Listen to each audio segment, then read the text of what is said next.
on them by pantheism, by doctrine, right, and by logic. So as you start, how many times have I broke you down? Not like that, but then you go, oh, now I get it.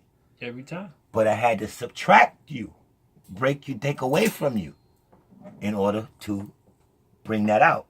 That's the art that I do. And when a person comes in as a teacher or sharer, I have to know how to enfeeble, then revamp, break down all of that garbage you coming in here with, because I know it's garbage. But if it made sense, it's nothing for me to break down. But once I go through a person, they start asking me questions. You titled me. I don't title myself a teacher. If you come here and you got all these questions that these people text in, and y'all want to answer them because y'all want to hear that, then that means y'all calling me a teacher. Because you're sitting over there, coming over here to get enlightened by me, to raise your hand, to ask me a question. So you're titling me. And at the same time, it's boosting me up. Not on a braggadocious type level, but it giving me good students make a better teacher.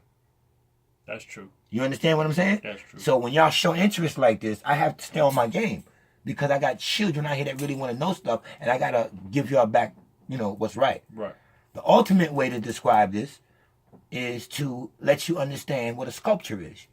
A master sculptor. You know what a master sculpture is? Yeah, well, them people that have like marble and stuff. In order for him to reveal you his picture, he has to chip what? Away. You gotta break it down. At the stone. As he's subtracting, at the same time he's revealing his art through carpentry structure. That's the best way I can show you. That's deep. Right? That's deep. The art of subtracting and adding at the same time. Those are the two examples I can give you. Somebody come in, you got a priest has to listen and break that person all the way down. And that person start crying, oh my God, you're right, I did. Now the real person comes out. You understand? You subtracted the demons, everything out of them, for Jesus to come out, for Allah to come out, for Buddha to come out. You understand what I'm saying? For Brahma to come out, for Krishna to come out, for the devil to come out. Whatever you want to come out has to come out. But you have to break down yourself. And that's the art of subtraction. Now, when you get universal and you're building quads and coordinates to get places, folding the universe, bending the universe so that the jump won't be so much, that's a whole nother thing. It's a whole different math you're going to have to use. You understand what I'm saying? And that will be the math of taking from to add on. You understand what I'm saying? Yeah. So I can't. I'll we'll do it for another time. Yeah, right, we'll do it for another time. That sounds hella different from what was taught in school. This is not school stuff. Yeah, I don't know about school, man. I don't do school stuff. Oh shit. Mm-hmm. One last question, man. Mm-hmm. We talk about the mind and stuff. Where exactly is the mind located? Or like where is the mind located? In the cosmos, I try to tell people, man, your mind, they tell it to you. So is it like outer space, or what's perceived as outer space? All right, let me do this for you. Okay. They already tell it to you. When your mind makes you smart and brilliant, right? And if I'm telling you your mind is in the cosmos, once you say something that's not educational, that they didn't teach you, you're what? Out of your what? Mind. Out of your mind. See, they're already telling you, you're out of your mind. Wait, say that one more time. It just hit me. It slipped on to say it one more time. Crazy people are called out of their mind because their mindset is not educational. They didn't get from your European concept. I didn't go to your school. So I'm not saying what you taught in school.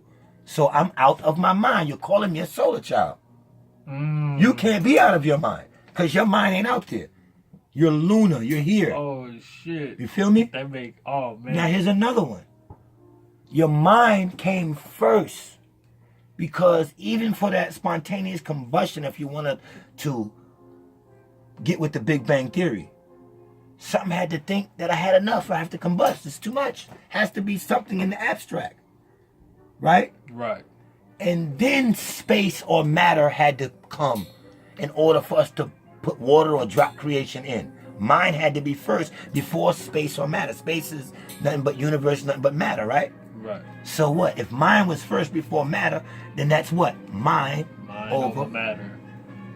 There you go. That's what they teach you, man. Right at the apex of this, too. Yeah, y'all gotta get into the classical, man. You understand? That would be mind over matter. So your mind is out there in the cosmos. That's why when you deal with makeup and all that, it says a cosmetic makeup. It's cosmetics. A woman has to put on what makeup.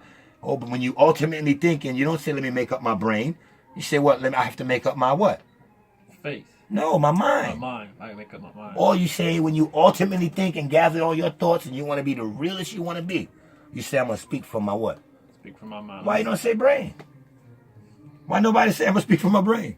Your brain is what receives it, and it triggers it, and it has to send a signal out to your mind. If you want the right answer now, you as a being, a solar being, has to be down here on this earth as yours in tune.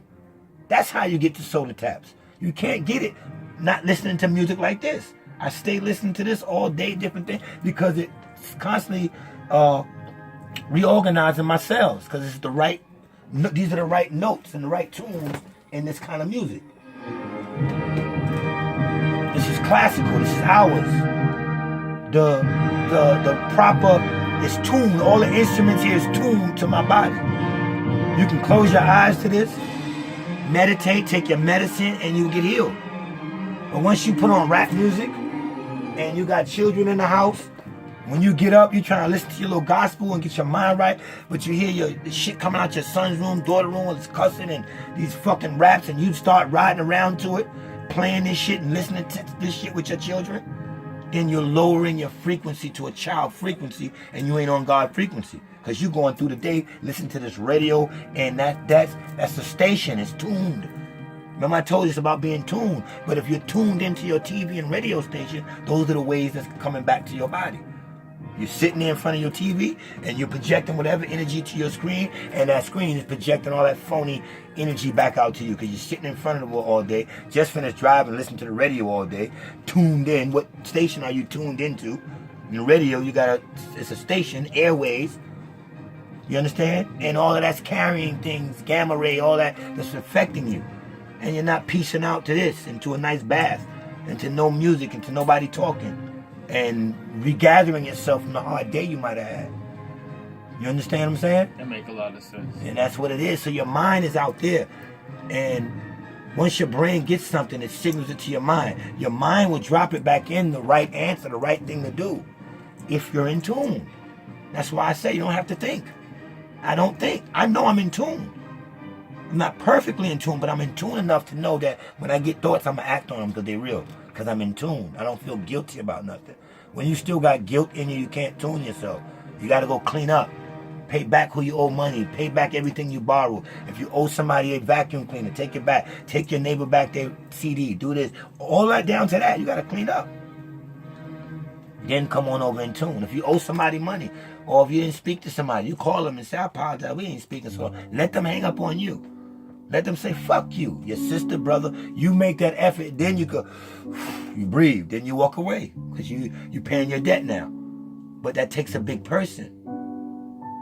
It takes a big person to let you hear me listen to this. What Apex listening to? But you know what, they're going to walk away knowing that I'm God, and he ain't fucked up. Well, we can laugh all we want, but that's peaceful that he's listening to. So his mind must be right. That's why I can sit here and y'all can listen and I can talk. Everybody that know me know I ain't been to school. How am I your teacher? Why you listening to me? What did I do in between we were children and now that I'm this intellectual? You know I ain't go to no fucking schools or nothing. I just tuned in to God, the real God, the abstract. Used what I'm supposed to use. We speak about elements. I'll tell you about 2 golden elements. One is gold and one is silver. Your lips are the silver.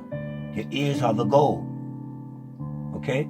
If you run your mouth too much, you'll get some silver. Might be smart. But if you shut up and listen, silence is golden. Say it again. You feel me? Say it one more time. You know what I mean? Yeah. And you have 2 ears and 1 set of lips for a reason. You're supposed to listen more than you talk. You understand? So silver brings forth, your mouth brings forth silver. There's nothing wrong with silver. You understand what I'm saying? Yeah. Nothing wrong with it.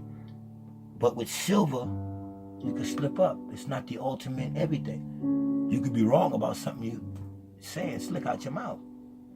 But if you was listening, right? Silence is golden. That's the goal. Because you ain't making no movements nowhere. You just listening, taking it in. And it's a power. Because they don't know what you was thinking about. I sit at these seminars, they say, who are you?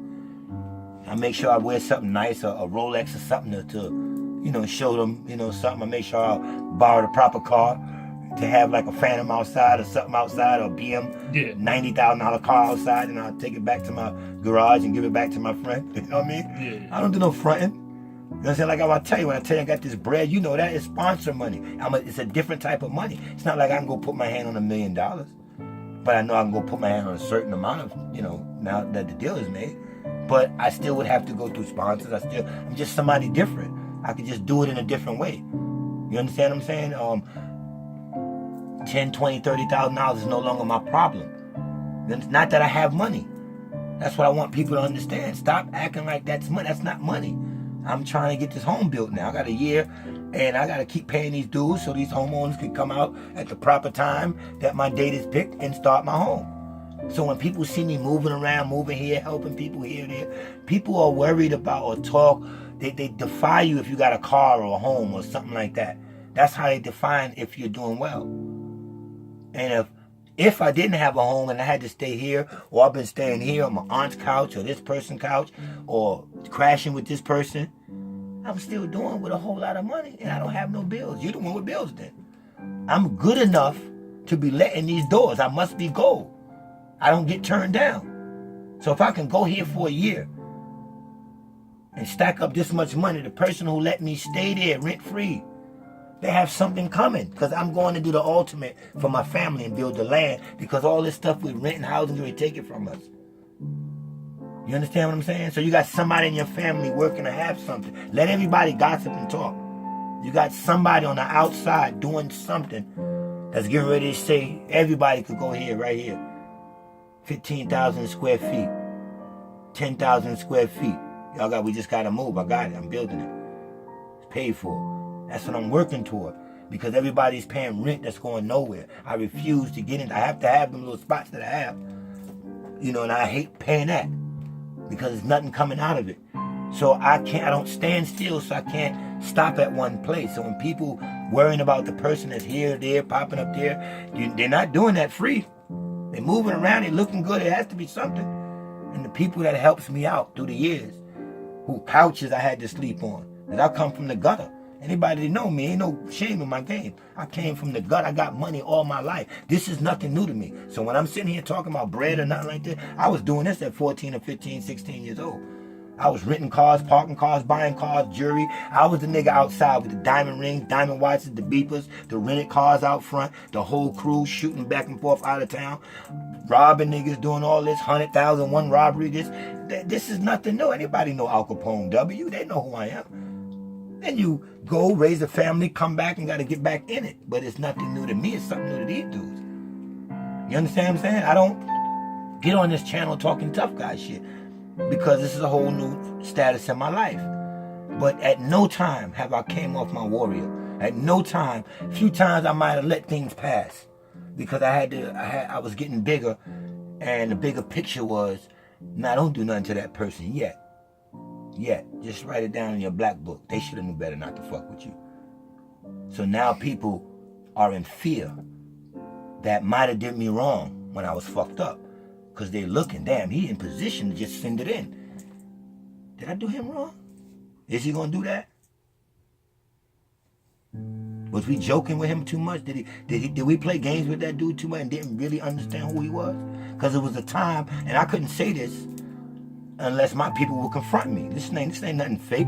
The time they know I came around, people hid, because you didn't know what I was gonna do to you. That's how serious I was and am. And I can change back to that person at any given time. Ain't even a change, it's just there. I can just activate that person. You understand what I'm saying? But where would that lead me, and where would that lead you? If you call for another question, I'm somewhere in jail. If y'all call and set up and need me, I got a whole nother life. You understand what I'm saying? Right. So be careful in life to show respect to people, to OGs, to everybody.